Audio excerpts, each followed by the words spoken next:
मरियम का स्वर्ग में उद्ग्रहण, the assumption of the blessed virgin Mary into heaven. ये कैथोलिक विश्वासियों के लिए एक महत्वपूर्ण महापर्व और एक धर्म सिद्धांत है। इस पर विश्वास करना ही पड़ता है एक कैथोलिक विश्वासी के लिए।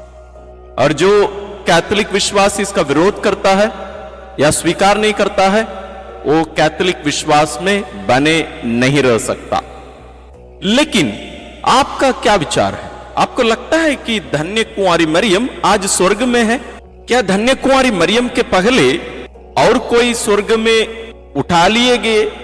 यदि उन लोग सब प्रभु यीशु के आगमन के पहले ही स्वर्ग में उठा लिए गए थे, तो यीशु का आने का क्या जरूरत था? या उन लोग स्वर्ग नहीं पहुंचे थे या और कोई जगह पर थे? और धन्य कुंवारी मरियम का स्वर्ग में उद्ग्रहण क्यों बहुत ही महत्वपूर्ण है? और यह क्यों मरियम के बारे में नहीं बल्कि हर क्रिस्तीय विश्वासी के बारे में? जो कोई प्रभु यीशु में विश्वास करते हैं, ये उनके बारे में है। क्यों? और भी बहुत सारे विषय पर जो स्वर्ग, धन्य कुंवारी मरियम और हमारे विश्वास और यहां तक पवित्र बाइबल, इन सब से जुड़ी एक महत्वपूर्ण विश्वास की बात पर हम मनन करेंगे। धन्य कुंवारी मरियम का स्वर्ग में उद्ग्रहण ये कोई नया विश्वास नहीं है, या ये विश्वास की कोई नई बात नहीं है, जबकि इसकी घोषणा या इसको एक धर्म सिद्धांत के रूप में, एक डॉगमा के रूप में संत पिता पियूस 12वें ने 1 नवंबर 1950 को इसकी घोषणा की थी। लेकिन यह प्रारंभिक कलीसिया से ही यह विश्वास चलता आ रहा है। इस धर्म सिद्धांत में संत पिता पियूस 12वें ने क्या कहा था? वो एक अपोस्तोलिक कॉन्स्टिट्यूशन लिखे थे। उसमें नंबर 44 में यह लिखा है, हमारे प्रभु यीशु मसीह के अधिकार से धन्य प्रेरित पेत्रुस और पौलुस के और अपने स्वयं के अधिकार से हम इसे एक दिव्य रूप से प्रकट धर्म सिद्धांत के रूप में घोषित करते हैं और परिभाषित करते हैं कि ईश्वर की निष्कलंक मां सदा धन्य कुंवारी मरियम अपने सांसारिक जीवन को पूरा करने के बाद शरीर और आत्मा को स्वर्गीय महिमा में ग्रहण किया गया था। उसमें जो इंग्लिश में लिखा गया है उसको मैं यहां आपको स्क्रीन में दे रहा हूं, आप पढ़ लीजिएगा। और यदि आप पूरा उसको पढ़ना चाहते हैं, उसका लिंक हम डिस्क्रिप्शन में दे रहे हैं। इस डॉगमा या धर्म सिद्धांत संत पिता पियूस 12वें ने 1950 को ही इसकी घोषणा की थी। लेकिन जैसे मैंने कहा, यह प्रारंभिक कलीसिया से विश्वास चलता आया है। इस घोषणा के अंतर्गत जो महत्वपूर्ण बातें हैं उस पर थोड़ा सा मनन चिंतन करके हम आगे बढ़ेंगे। यहां संत पिता पियूस 12वें ने जैसे उसकी घोषणा शुरू की है, आप देखिए, हमारे प्रभु यीशु मसीह के अधिकार से जो घोषणा की जा रही है वो प्रभु यीशु के अधिकार से है। और प्रेरित संतगण पेत्रुस और पौलुस, और जो अधिकार इन्हें मिला है संत पिता के रूप में, क्योंकि ये प्रेरित संत पेत्रुस के उत्तराधिकारी है, वो जो अधिकार उनको मिला, इन सबको मिलाकर इस सिद्धांत के, इस डॉगमा को एक प्रकट किया गया एक विश्वास के रूप में घोषणा की। तो जैसे मैं बार बार दोहरा रहा हूं, इसका मतलब यह नहीं है कि वो बाइबल में नहीं लिखा गया है। वास्तव में डायरेक्ट ये नहीं बताया गया है कि मरियम उनके जीवन काल के समापन के बाद में वो स्वर्ग में आरोहित कर ली गई या उठा ली गई। लेकिन बाइबल में हम इसके बारे में देख सकते हैं। इसके बारे में हम पहले भी एक वीडियो बनाए हैं, पवित्र बाइबल में धन्य कुंवारी मरियम, उसका भी हम लिंक डिस्क्रिप्शन में दे रहे हैं। और आने वाले दिनों में हम एक दूसरा एक वीडियो बनाएंगे इस पर, पवित्र बाइबल में धन्य कुंवारी मरियम का स्वर्ग में उद्ग्रहण। उसमें हम ज्यादा विस्तार रूप से मां मरियम के बारे में, उनके स्वर्ग में उद्ग्रहण के बारे में हम ज्यादा विचार विमर्श करेंगे, मनन करेंगे। अब आइए हम एक महत्वपूर्ण बात को हम स्पष्ट करते हैं। प्रभु यीशु के स्वर्ग आरोहण और अन्य लोगों का स्वर्ग में उत्ग्रहण या स्वर्ग में उठा लिया जाना, इन दोनों में क्या फर्क है? फर्क यह है कि पुनर्जीवित प्रभु 40 दिन तक अपने पुनर्जीवित महिमा में शरीर में इस धरती में रहकर अपने प्रेरितों को दर्शन देकर उनको शिक्षा दिए, और 40वां दिन वे स्वर्ग में आरोहित हुए। वे स्वयं अपनी शक्ति से स्वर्ग गए, उनको स्वर्ग में उठा नहीं लिया गया, वो स्वर्ग छोड़कर गए। लेकिन हम मनुष्यों के लिए संभव नहीं। जैसे हम बाइबल में ऐसी घटनाओं को देख सकते हैं, पुराने विधान में ऐसे 2 लोगों के बारे में हमें बताया गया है। उत्पत्ति ग्रंथ अध्याय 5 पद संख्या 23 और 24 में हम पढ़ते हैं, इस प्रकार हनोक कुल मिलाकर 365 वर्ष तक जीवित रहने के बाद मरा। यानी उनकी मृत्यु हुई, यहां एक जगह पर लिखा गया है। और पद संख्या 24 में लिखा गया है, हनोक ईश्वर के मार्ग पर चलता था, वह अंतर्धान हो गया क्योंकि ईश्वर उसे उठा ले गए। मतलब ये पवित्र बाइबल में प्रथम एक व्यक्ति जो स्वर्ग में उठा लिया गया है वो हनोक है। लेकिन ये जो उनकी मृत्यु के बारे में बात यहां कही गई वो अन्य जगहों पर थोड़ा सा अलग है। प्रवक्ता ग्रंथ अध्याय 44 पद संख्या 16 में हम पढ़ते हैं, हनोक प्रभु को प्रिय थे और वह सशरीर उठा लिए गए, वह पीढ़ियों के लिए प्रज्ञा का आदर्श है। मतलब वो पूर्ण रूप से एक व्यक्ति के रूप में सशरीर, पूरा शरीर के साथ ईश्वर उन्हें स्वर्ग में उठा लिए। उसी पुस्तक में प्रवक्ता ग्रंथ अध्याय 49 पद संख्या 16 में हम पढ़ते हैं, हनोक के सदृश पृथ्वी पर किसी की सृष्टि नहीं हुई क्योंकि वह पृथ्वी पर से सशरीर उठा लिए गए। लेकिन उनकी मृत्यु हुई या नहीं हुई, वास्तव में उत्पत्ति ग्रंथ में वो बात स्पष्ट की गई है। 365 वर्ष तक जीवित रहने के बाद मरा, यहां बताया गया है कि उनकी मृत्यु हुई। लेकिन इब्रानियों के नाम पत्र अध्याय 11 पद संख्या 5 में उसके लेखक हमें और कुछ बताते हैं। क्या बता रहे हैं? विश्वास के कारण मृत्यु का अनुभव किए बिना, देखिए मृत्यु का अनुभव किए बिना हेनोक आरोहित कर लिए गए, वह फिर नहीं दिखाई पड़े क्योंकि ईश्वर ने उन्हें आरोहित किया था। धर्म ग्रंथ उसके विषय में कहता है कि आरोहित किए जाने के पहले वह ईश्वर के कृपा पात्र बन गए थे। तो बात स्पष्ट है। तो हनोक ऐसे एक व्यक्ति हैं या व्यक्ति थे जो सर्वप्रथम स्वर्ग में आरोहित कर लिए गए। लेकिन वह ही एक व्यक्ति नहीं थे। पुराने विधान में और एक व्यक्ति को हम देख सकते हैं। राजाओं का दूसरा ग्रंथ अध्याय 2 में हम इनके बारे में पढ़ सकते हैं। पद संख्या 9 से लेकर आगे आप पूरा उसको पढ़ लीजिएगा। मैं केवल उस घटना को मैं आपको सुनाऊंगा। पद संख्या 11 में लिखा है, वे बातें करते हुए आगे बढ़ ही रहे थे कि अचानक अग्निमय अश्वों सहित एक अग्निमय रथ ने आकर दोनों को अलग कर दिया और एलिया एक बवंडर द्वारा स्वर्ग में आरोहित कर लिया गया। ये 2 व्यक्ति और कौन थे? एक व्यक्ति एलिशा जो उनके शिष्य थे। तो पुराने विधान में हम ऐसे 2 व्यक्तियों को देख सकते हैं जो ईश्वर द्वारा स्वर्ग में आरोहित कर लिए गए, स्वर्ग में उठा लिए गए। एक है हनोक और दूसरे हैं नबी एलिया।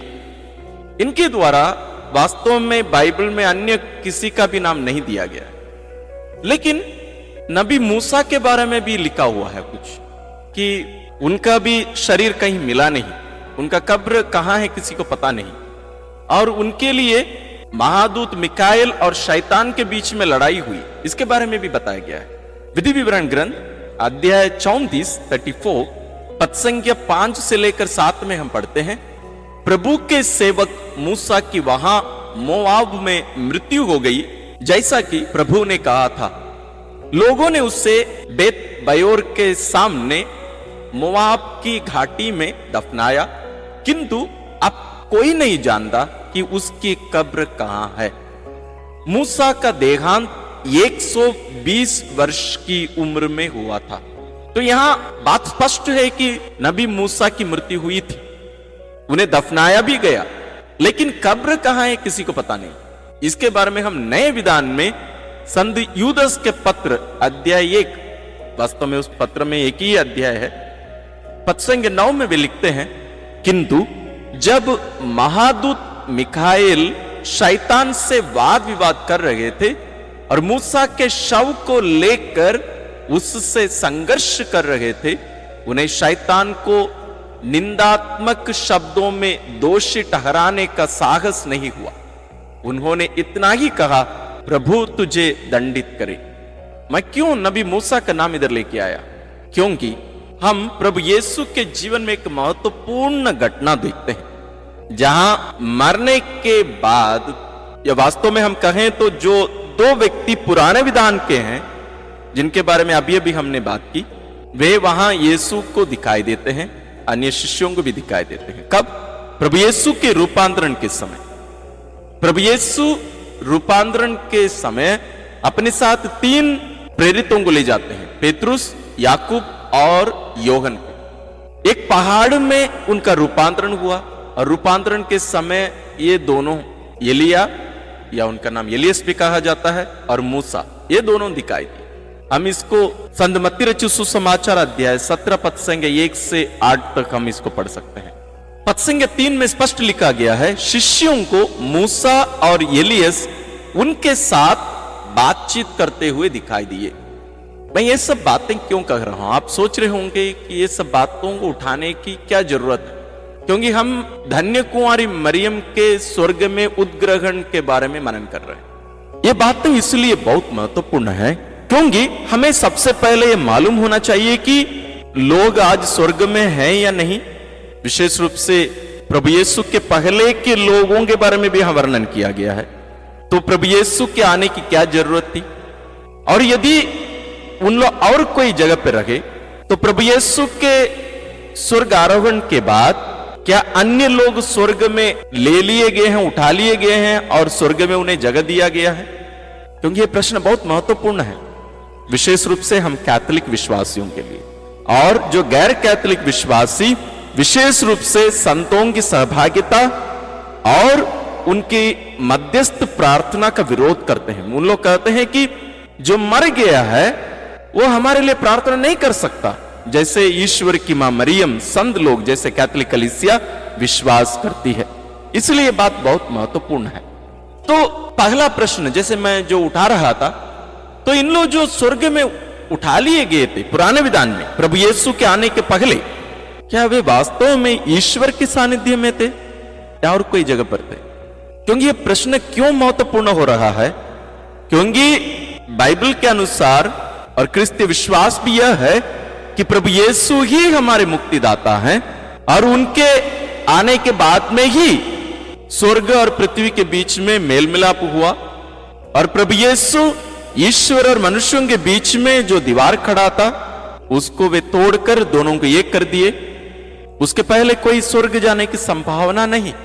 इसलिए स्वयं प्रभु यीशु संत योहन रचित सुसमाचार अध्याय 3 पद 13 में स्वयं कहते हैं, जो स्वर्ग से उतरा है यानी स्वयं मानव पुत्र प्रभु यीशु, उनके सिवाय कोई भी स्वर्ग नहीं गया है। देखिए, बातें बहुत थोड़ा सा कंफ्यूजन करने वाली बातें हैं, लेकिन इनको हमें स्पष्ट करने की बहुत जरूरत है। क्योंकि पवित्र बाइबल में स्वर्ग जब कहा जाता है, वास्तव में यहां 3 प्रकार के स्वर्ग हम बाइबल में देख सकते हैं। संत पौलुस कुरिन्थियों के लिखते हुए अपना दूसरा पत्र अध्याय 12 पद 2 में एक तीसरे स्वर्ग के बारे में हमें बताते हैं। तो ये दूसरा 2 स्वर्ग कौन से? संत पौलुस बताते हैं, डींग मारने से कोई लाभ नहीं, फिर भी मुझे ऐसा ही करना पड़ रहा है, इसलिए दिव्य दर्शनों और प्रभु द्वारा प्रकट किए हुए रहस्यों की चर्चा करूंगा। मैं मसीह के एक भक्त को जानता हूं जो 14 वर्ष पहले तीसरे स्वर्ग तक ऊपर आरोहित कर लिया गया, सशरीर या दूसरे प्रकार से, यह मैं नहीं जानता, ईश्वर ही जानता। तो यहां संत पौलुस एक तीसरे स्वर्ग के बारे में बात कर रहा है। मतलब और भी दो स्वर्ग हैं। ये तीसरा लेवल है, एक लेयर है। ये यहूदी विश्वास के अनुसार, पुराने विधान के विश्वास के अनुसार वास्तव में 3 प्रकार के स्वर्ग हैं। ये तीसरे में ही ईश्वर रहते हैं। अन्य दो जहां ईश्वर है वो जगह नहीं है, ये उसके निचले स्तर के हैं। इसके बारे में ज्यादा अभी हम चर्चा नहीं करते। तो बात स्पष्ट है कि यीशु के आने के पहले जितने लोगों को स्वर्ग में आरोहित करने की बात कही गई है, उन लोग ईश्वर के सानिध्य में नहीं गए, ईश्वर की महिमा को उन लोग देखे नहीं। जरूर यहां पृथ्वी पर रहते समय मूसा भी हम जानते हैं और नबी एलिया भी ईश्वर का दर्शन किए थे यहां धरती पर रहते समय, लेकिन स्वर्ग में जो ईश्वर की महिमा है वास्तविक, उसमें उन लोग प्रवेश नहीं किए।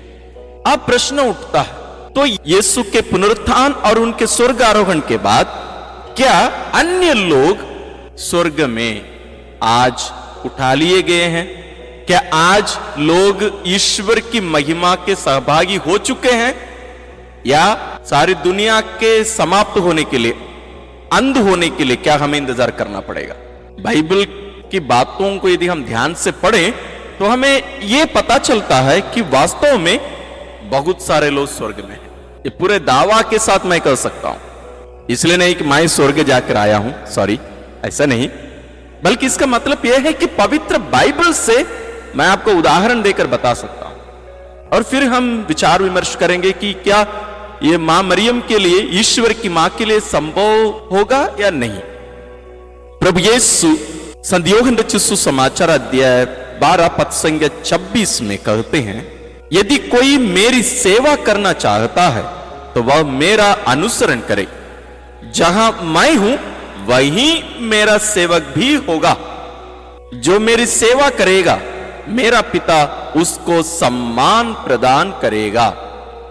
प्रभु यीशु बातों को बहुत स्पष्ट कर रहे हैं, जहां मैं हूं वहीं मेरा सेवक भी होगा। आप मुझे बताइए, हम दूसरे लोगों को नहीं लेते हैं, हम प्रेरितों को ले लेते हैं, मां मरियम को ले लेते हैं, और प्रारंभिक कलीसिया के समय बहुत सारे लोग शहीद हुए, प्रभु यीशु के लिए अपने आप को अर्पित किए, बलि चढ़ाए, उन लोगों को ले लेते हैं। क्या उन लोग आज स्वर्ग में नहीं होंगे? क्योंकि प्रभु यीशु कह रहे हैं, जहां मैं हूं वहीं मेरा सेवक भी होगा।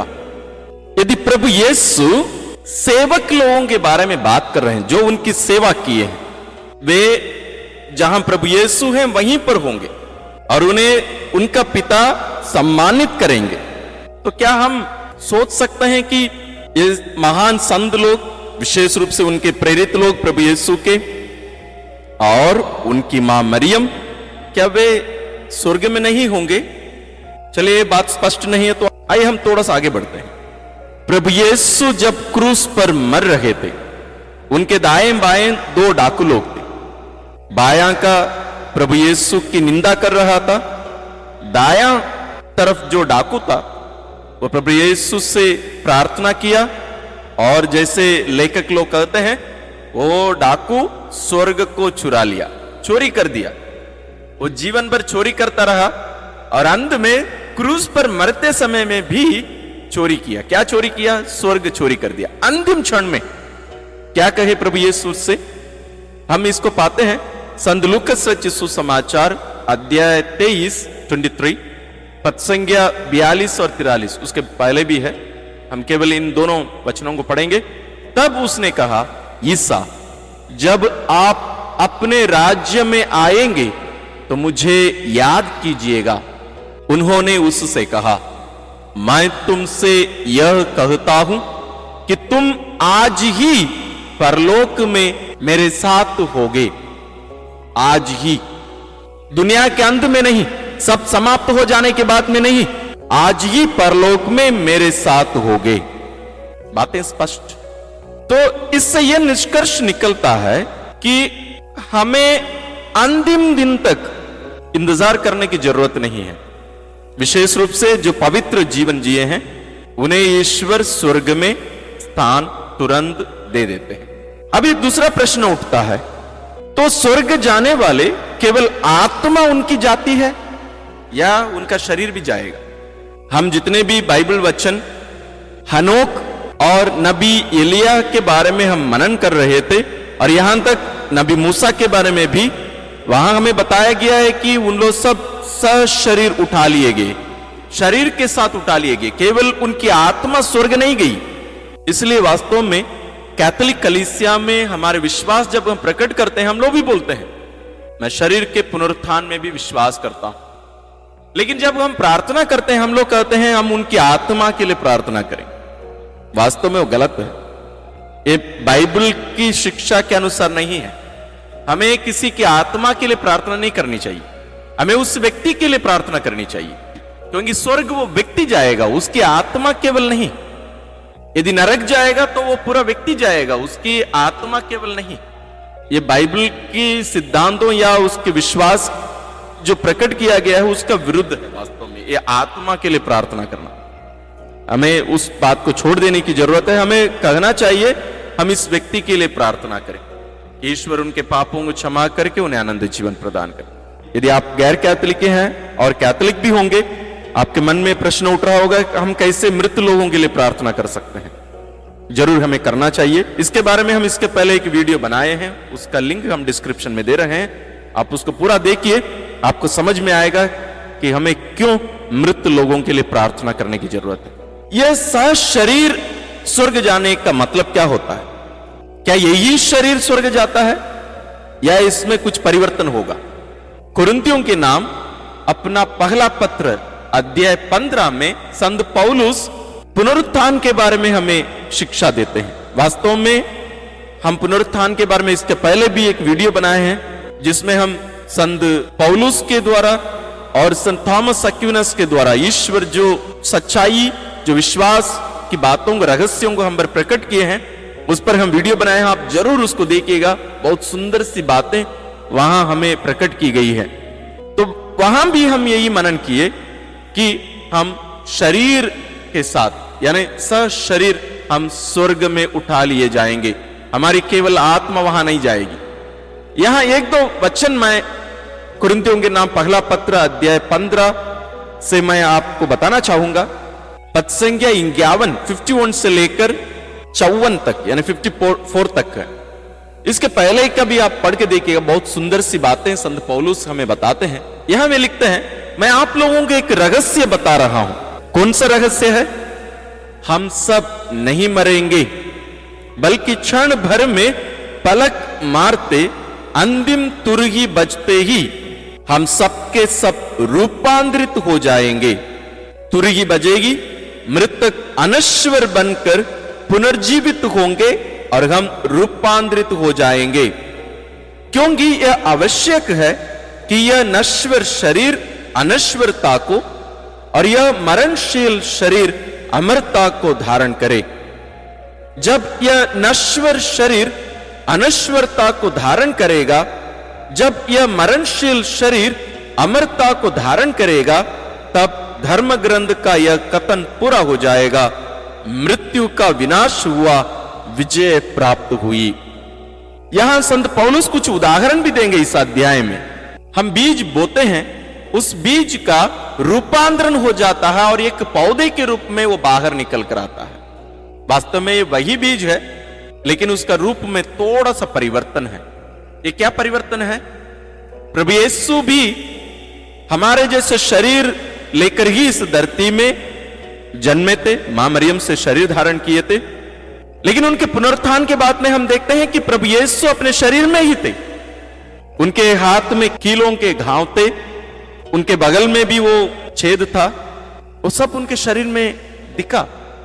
और प्रभु यीशु उन्हीं के साथ स्वर्ग में आज पिता के दाहिने विराजमान है, हमारे लिए विनती करते हुए। लेकिन वो जो शरीर है वो महिमा प्राप्त शरीर है। मतलब जितने भी लोग स्वर्ग पहुंचे हैं वे सशरीर स्वर्ग में उठा लिए गए हैं और उस शरीर में कुछ परिवर्तन हुआ है, मतलब ईश्वर की महिमा।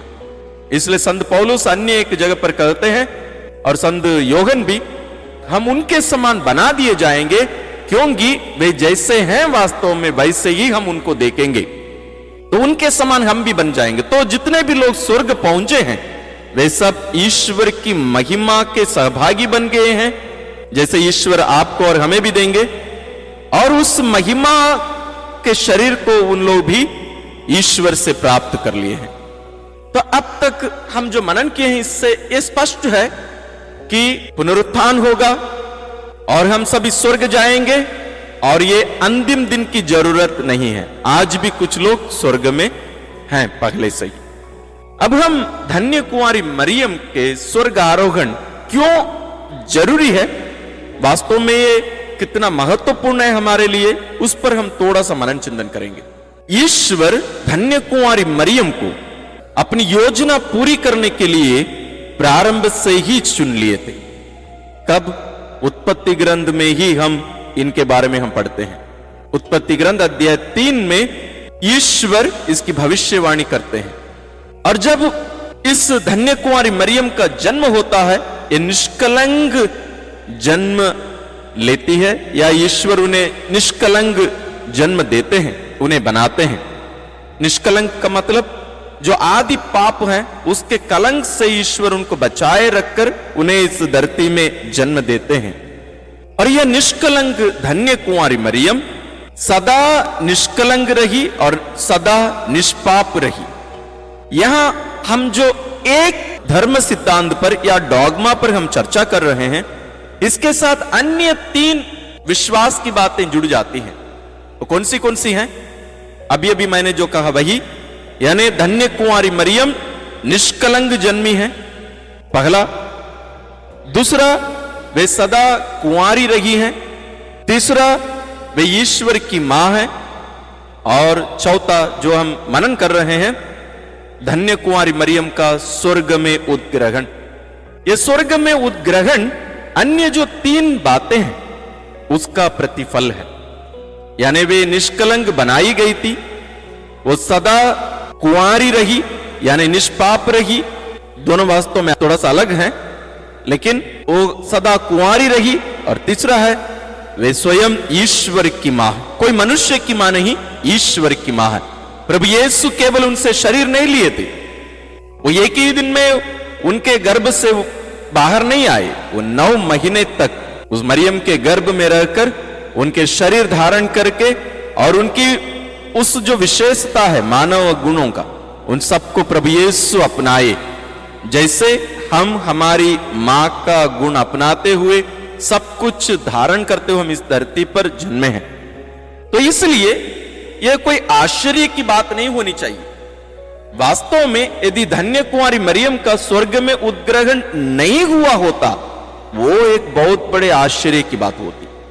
तो जहां प्रभु यीशु हैं, वहीं पर मां मरियम का भी होना अनिवार्य है, क्योंकि ये धन्य कुंवारी मरियम जो है क्रिस्त राजा की मां है। हम पुराने विधान में इस बात को हम देख सकते हैं। राजा सुलेमान के समय में भी हम देख सकते हैं। राजा सुलेमान अपनी मां को राजमाता का दर्जा दिए थे, जैसे उस समय का प्रथा था, और उनके सामने आके दंडवत करते हैं उनका, और उनकी मध्यस्थता वे स्वीकार करते हैं। मतलब उनकी मां जो भी बातें उनको बताती थी, उनको वे स्वीकार करते थे, अपनाते थे और उसके अनुसार चलते भी थे। इसके बारे में जैसे मैंने कहा, इसके पहले हम एक वीडियो बनाए हैं और आने वाले दिनों में भी उस विषय पर हम गहरा चर्चा करेंगे। इसलिए आप उन वीडियो को भी जरूर देखिएगा, उनका लिंक हम डिस्क्रिप्शन में दिए हैं। अब तक हम चर्चा किए स्वर्ग में उद्ग्रहण का मतलब क्या होता है, स्वर्ग क्या होता है, और धन्य कुंवारी मरियम का स्वर्ग में उद्ग्रहण क्यों जरूरी है, इस पर भी हम मनन किए।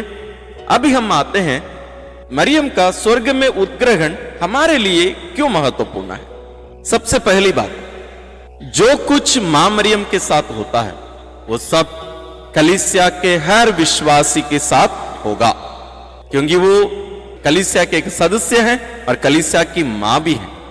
वो आदर्श हैं, वो आदर्श शिष्या भी हैं।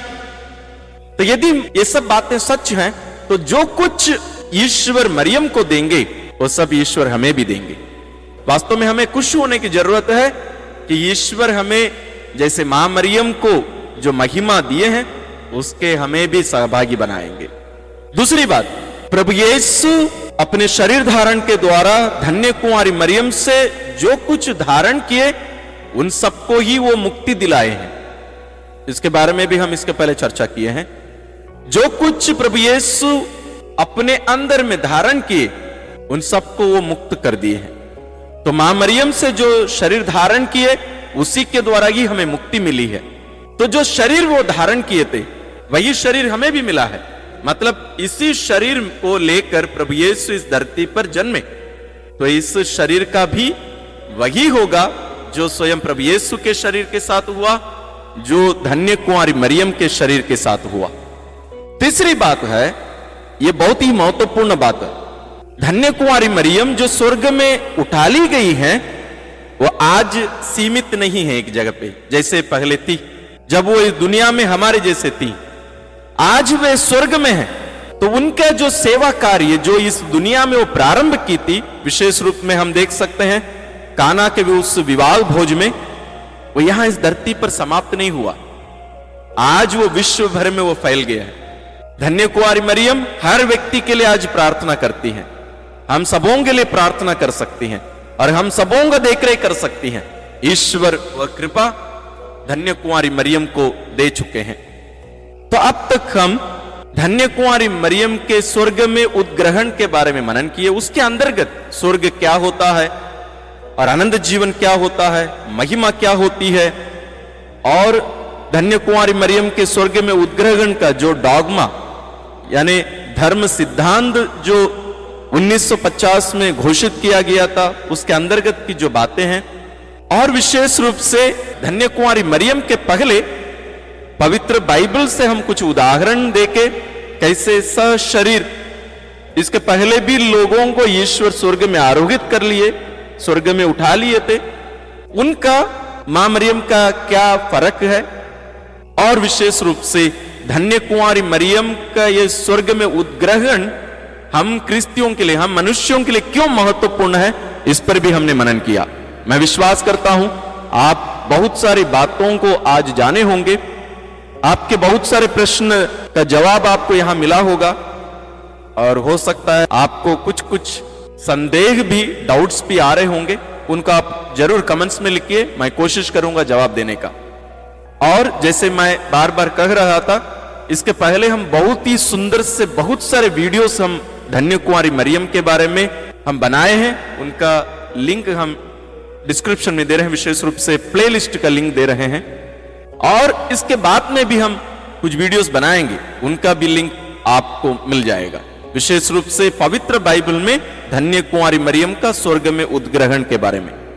इस विश्वास की बात को ध्यान से बार बार सुनिए, अध्ययन करिए और विश्वास में आगे बढ़िए, और इन महत्वपूर्ण बातों को आप अपने प्रियजनों के साथ में भी शेयर करिए। ईश्वर आप सबों को आशीर्वाद प्रदान करे।